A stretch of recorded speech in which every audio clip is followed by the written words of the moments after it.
สบายดีพวกหลานมื้อนี้มาพบกับอาจารย์ปินเช่นเก่าเช่นเคยเนาะมื้อนี้อาจารย์จะพาพวกหลานเรียนวิชาลูกอำตัวเด้อมื้อนี้เราจะเรียนบทที่13หัวบทสิ่งแวดล้อมข้อที่1ความหมายของสิ่งแวดล้อมสิ่งแวดล้อมหมายถึงสิ่งต่างๆที่อยู่อ้อมตัวเฮาในนั้นมีทั้งสิ่งที่เกิดขึ้นโดยธรรมชาติและคนสร้างขึ้นซึ่งพวกมันมีผลกระทบซึ่งกันและกันนะพวกหลานเนาะอันนี้เป็นรูปภาพสิ่งแวดล้อมที่อาจารย์ปิ่นยกตัวอย่างขึ้นมาให้เบิ่งเด้อพวกหลานเด้อ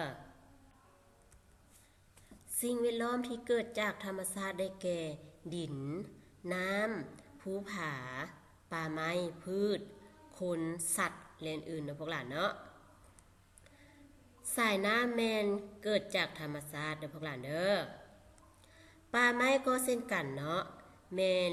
เกิดจากธรรมชาติเด้อพวกหลานเด้อสัตว์สาวาสิ่งต่างๆก็เกิดจากธรรมชาตินะพวกหลานเนาะคนก็เช่นกันพวกหลานคนก็แม่นเกิดจากธรรมชาตินะพวกหลานเนาะสิ่งแวดล้อมที่คนสร้างขึ้นได้แก่โรงเรียนโรงหมอวัดเฮือนตลาดโต๊ะตังเหมืองเครื่องไฟฟ้าโรงจักรโรงงานและอื่นๆนะพวกหลานเนาะเฮือนก็แม่นคนสร้างขึ้นเด้อพวกหลานเด้อเฮือนที่พวกเฮาอยู่ทุกมื้อทุกวันนี้แม่นคนสร้างขึ้นเนาะเครื่องไฟฟ้าก็แม่นคนสร้างขึ้นเด้อโรงเรียนแต่ละแห่งแต่ละบอนก็แม่นคนสร้างขึ้นเนาะพวกหลานเนาะวัดวาอารามก็แม่นคนเฮาสร้างขึ้นเด้อพวกหลานเด้อนอกจากนี้ยังบ่หลายสิ่งหลายอย่างนับบ่ถ้วนเนาะที่คนเฮาสร้างขึ้นเด้อพวกหลานเนาะข้อ2ปัญหาสิ่งแวดล้อมมีหยังแดปัญหาที่เกิดขึ้นกับสิ่งแวดล้อมมีหลายอย่างเช่นอากาศเป็นพิษน้ำเปื้อนดินเสื่อมสภาพน้ำท่วมฝนตกบ่ถึกฤดูกาลลมพายุภัยแห้งแล้งโลกร้อนและอื่นๆนะพวกหลานเนาะ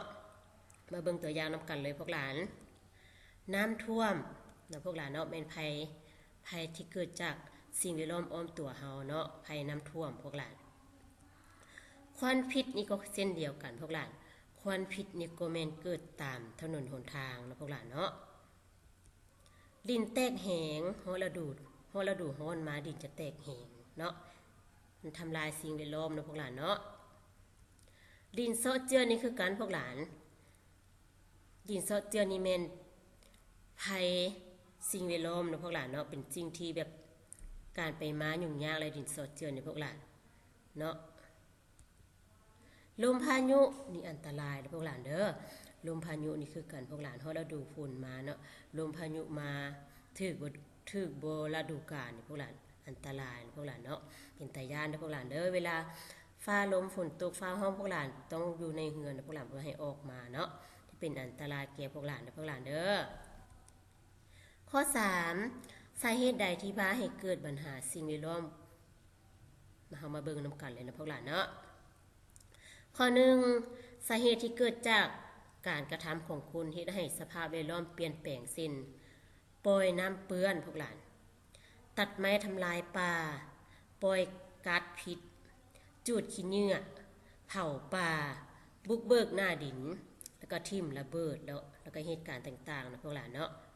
อันนี้เป็นสาเหตุที่พาให้เกิดปัญหาของสิ่งแวดล้อมนะพวกหลานเนาะตัวอย่างการตัดไม้ทำลายป่าเนาะเป็นสาเหตุที่บ่ดีเด้อพวกหลานเด้อ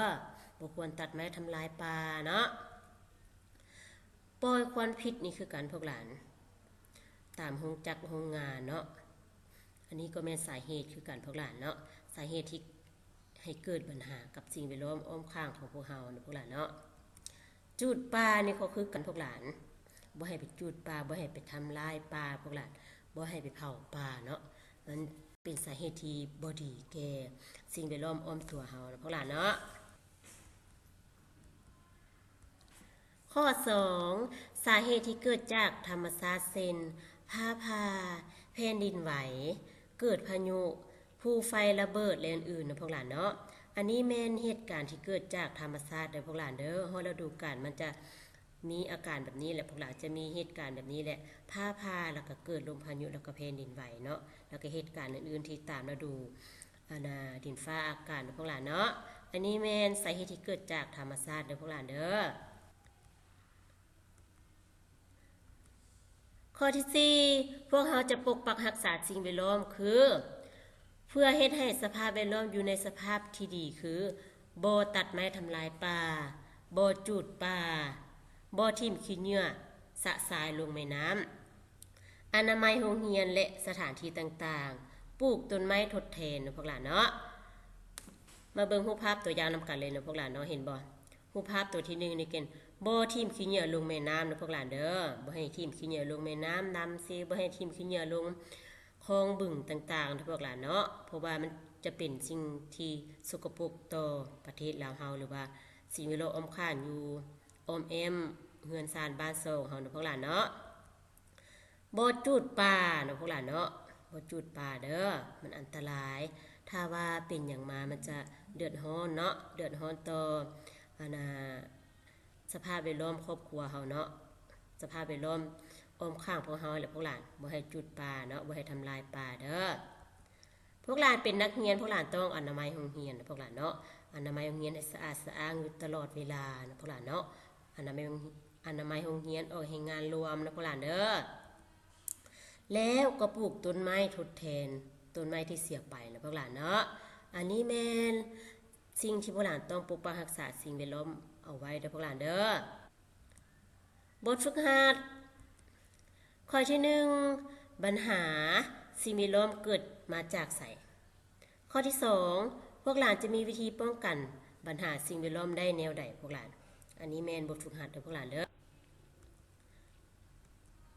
มหนี้บทเรียนสำหรับบทนี้ก็หมดเพียงเท่านี้เนาะขอขอบใจในเรียนทุกๆคนที่ตั้งใจเรียนเด้อ